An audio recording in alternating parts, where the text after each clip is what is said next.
नमस्कार मित्रांनो. तर आजचा हा 5वा दिवस आणि आम्ही गोव्यामध्ये. तर आता सकाळचे 11:15 वाजलेत आणि आम्ही ओल्ड गोवाला चाललेलो आहे. आम्ही कोलंगूड बीच शेजारी एक छोटंसं रो हाऊस घेतलेलं आणि रात्री आम्ही कोलंगूड बीचला गेलेलो. तर रात्री मी व्हिडिओ नाही केला कारण की रात्रीचं ते दिसलं नसतं आणि तो व्ह्यू पण भेटला नसता. तर चला आज करूया गोवा एक्सप्लोअर. तर आम्ही आहे ना आता नाश्ता करण्यासाठी थांबलेलो आहे आणि इथे एक शिवम म्हणून हॉटेल आहे, तिथे नाश्ता करतो आहे आणि निघतो आता.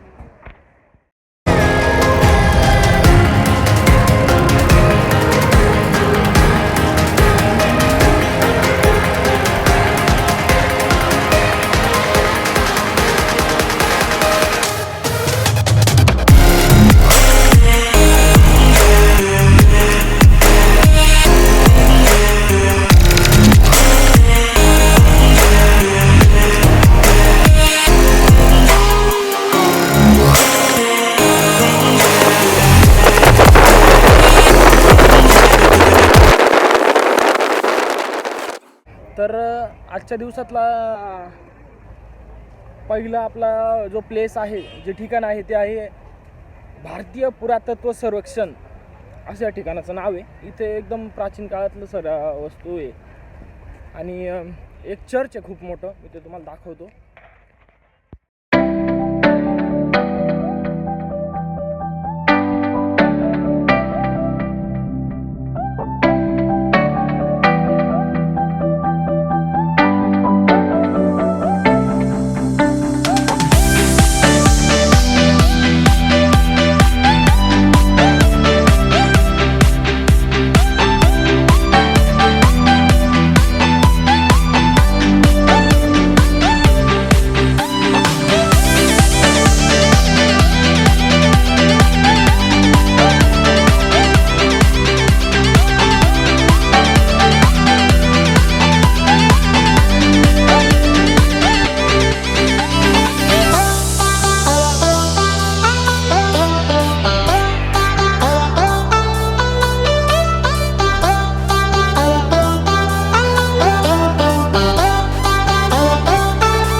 मित्रांनो आता आपण आहे ना नेक्स्ट स्पॉटवर आलेलो आहे. हे पण एक चर्चच आहे, पण हे गोव्यामधलं सगळ्यात फेमस चर्च आहे. जे सिम्बा पिक्चर झाला होता ना, त्याची अर्ध्यापेक्षा जास्त शूटिंग ह्याच एरियात झालेली आहे.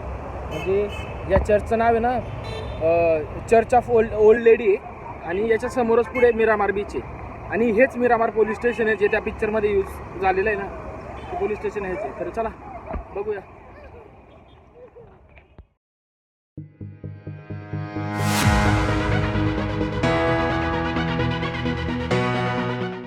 तर परवा ख्रिसमस आहे ना, त्याच्यामुळे इथे ना हा पूर्ण चर्चला लाईटिंग लावलेली आहे. जर रात्री चालू असतो नाही तर खूप छान दिसलं असतं. बघू शकतो पूर्ण चर्चला अशी लाईटिंग आहे, पूर्ण लाईटिंग अशी पूर्ण चर्चला लाईटिंग. तर मित्रांनो आता आपण आहे अगुडा किल्ल्यावर. हा इथला गोव्यामधला सर्वात फेमस असा किल्ला आहे. तर आणि इथून जवळजवळ खूप म्हणजे हा किल्ल्याचा अर्धा भाग हा पूर्ण एक साईडला पूर्ण समुद्रकिनारा आहे आणि एक साईडला पूर्ण दाट झाडी.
तर आपण आहे ना आता आलेलो आहे ते मॉर्जिन बीचला.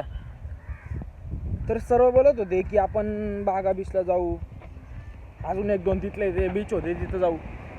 तर सर्वांनी मी बोललो की मॉर्जिन हा बीच आहे ना, हा सगळ्यात सुंदर आणि गोव्यामधला सगळ्यात कमी लोक असलेला बीच असतो हा. म्हणजे इथे संख्या खूप कमी आहे. याचं कारण असं आहे की हा गोव्यापासून 25 किलोमीटर लांब आहे. परंतु हा बीच आहे ना, जेवढा बाकी बागा बीच वगैरे जेवढे पण बीच आहे ना तेवढा सुंदर आहे.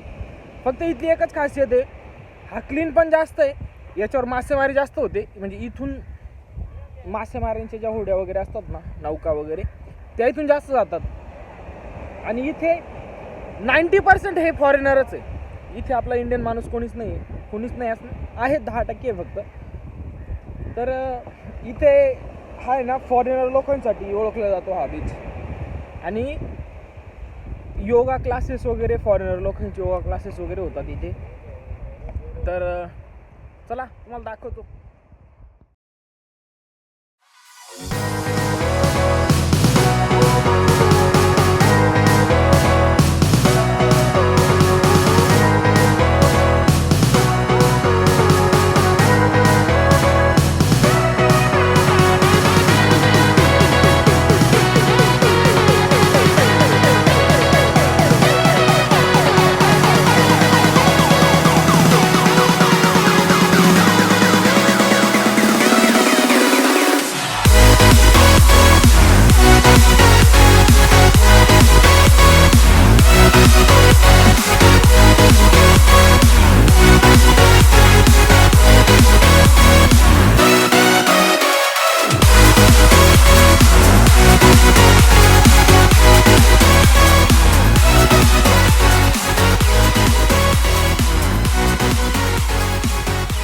रात्रीचे 8 वाजलेत आणि आम्ही कलंगूट बीचला आलेलो आहे परत एकदा. आता खास शॉपिंग करण्यासाठी आलेलो आहे. आज आमचा शेवटचा दिवस आहे, तर बोललो रात्रीचं शॉपिंग करू. आणि शॉपिंग झाल्यानंतर मग रूमवर जाऊन आराम वगैरे करू आणि त्याच्यानंतर कोल्हापूरसाठी निघतो आम्ही. तर भेटूया मग उद्या डायरेक्ट कोल्हापूरला.